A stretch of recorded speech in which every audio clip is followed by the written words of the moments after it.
ബിസ്മില്ലാ വൽഹംദുലില്ലാ വസ്സലാത്തു വസ്സലാമു അലാ അഷ്റഫി റസൂലില്ലാ വഅലാ ആലിഹി വസ്ഹബിഹി അജ്മഈൻ അമ്മാ ബഅദ്. ദിനങ്ങളിലായി നമ്മൾ വാർത്തകളിലും മറ്റു സോഷ്യൽ മീഡിയകളിലും കണ്ടുകൊണ്ടിരിക്കുന്ന പ്രധാന തലക്കെട്ടുകളിലൊന്നാണ് മർദ്ദനങ്ങൾ എന്നുള്ളത്. എന്നാൽ ഈ കഴിഞ്ഞ ദിവസങ്ങളിലും കഴിഞ്ഞ കാലങ്ങളിലും കഴിഞ്ഞു പോയ തലക്കെട്ടുകൾക്ക് പ്രധാനമായത് സ്വന്തം മാതാവ് മകനെ കൊല്ലുക, അതല്ലെങ്കിൽ മകൻ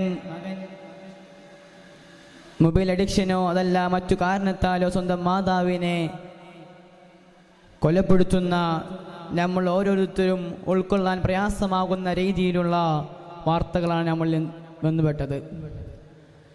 ഈ സമയത്ത് ഏറ്റവും അധികം ചർച്ച ചെയ്യേണ്ട ഒരു വിഷയം തന്നെയാണ് പാരൻറ്റിങ് മാറേണ്ട കാഴ്ചപ്പാടുകൾ എന്നുള്ളത്. പാരൻറ്റിങ് എന്നത് ഒരു ലളിതപദമായ അർത്ഥം സ്വന്തം മകനെ ഭക്ഷണം നൽകുക, വസ്ത്രം ധരിപ്പിക്കുക, സ്കൂളിൽ പറഞ്ഞയക്കുക എന്നതല്ല. മറിച്ച് ഒരു നല്ല ആത്മാവിനെയോ നല്ല ഭാവിയെയോ ഒരു നല്ല മുസ്ലിമിനെയോ ഒരു നല്ല പൗരനെയോ വളർത്തിയെടുക്കുന്നുള്ളതാണ് ഓരോ മാതാവിൻ്റെയും ഉത്തരവാദിത്വം എന്നുള്ളത്. ഈ ഉത്തരവാദിത്വത്തെ ഇസ്ലാമിക വീക്ഷണകോണുകൾ നോക്കുകയാണെങ്കിൽ അത് വെറും ഉത്തരവാദിത്വമല്ല, മറിച്ച് അതൊരു ആരാധന കൂടിയാണ്. ഖുർആൻ നമ്മോട് പറയുന്നുണ്ട് വബിൽ വാലിദീന ഇഹ്സാന എന്നുള്ളത്. മാതാപിതാക്കളോട് കരുണ കാണിക്കുവിൻ. അതിനർത്ഥം മാതാപിതാക്കൾക്ക് മക്കളോട് കരുണ കാണിക്കുക മാത്രമെന്നതല്ല. അതേസമയം തന്നെ നമ്മുടെ നബി മുഹമ്മദ് മുസ്തഫ സല്ലല്ലാഹു അലൈഹി വസല്ലം തങ്ങൾ പറയുന്നുണ്ട് കുല്ലുക്കും റാഇൻ വകുല്ലുക്കും മസ്ഊലൻ റാഇയതി എന്നുള്ളത്. ഓരോരുത്തരുടെ മേൽ ഏൽപ്പിച്ച ഉത്തരവാദിത്വം അത് നിറവേറുക എന്നുള്ളത് വളരെ അത്യാവശ്യമാണ്. അതിനർത്ഥം ഒരു മാതാവിൻ്റെ മേലുള്ള ഉത്തരവാദിത്വമാണ് സ്വന്തം മകനെ നേരായ വഴിയിലേക്ക് എത്തിക്കുക എന്നുള്ളത്.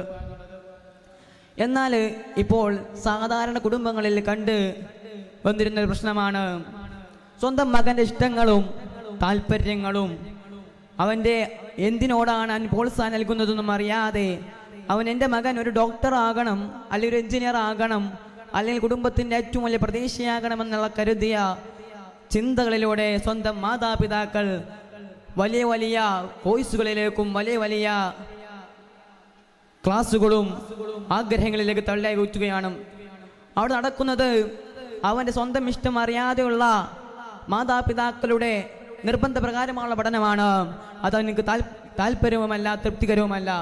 അതല്ല, മറിച്ച് അവൻ എന്ത് വിഷയത്തിലാണോ താല്പര്യമെന്ന് മനസ്സിലാക്കിക്കൊണ്ട്, അവൻ ഏത് വിഷയത്തിലാണോ അവൻ അതിനാഗ്രഹിക്കുന്നത് മനസ്സിലാക്കിക്കൊണ്ട് ആ വിഷയത്തിൽ അവനെ പ്രോത്സാഹിപ്പിക്കുക, അതിൽ അവനക്ക് പിറകിൽ നിന്ന് സപ്പോർട്ട് കൊടുക്കുക എന്നുള്ളതാണ് ഒരു മാതാവിൻ്റെ ഏറ്റവും വലിയ ഉത്തരവാദിത്വം എന്നുള്ളത്.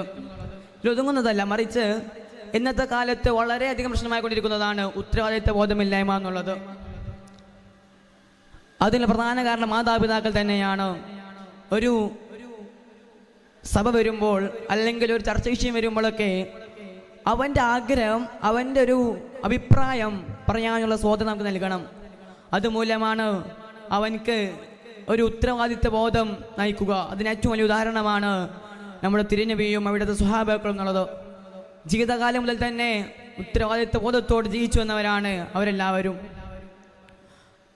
പിന്നെയുള്ളത് നമ്മുടെ ആദ്യ മാതാപിതാക്കൾ സ്കൂളിലെ ടീച്ചർമാരോ മാഷുമാരോ അല്ല, മറിച്ച് നമ്മുടെ സ്വന്തം മാതാപിതാക്കളാണ്.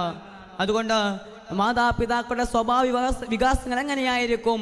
മാതാപിതാക്കളെ സദാസമയവും ബന്ധം തകർക്കുന്നവരും അതുപോലെ തല്ലുകൂടുന്നവരുമാണെങ്കിൽ ആ മാതാവിൻ്റെ മകൻക്ക് ആ ഭാവിയിൽ, ആ മകൻ്റെ ഭാവിയിൽ അത് കാണാൻ സാധിക്കുന്നതാണ്.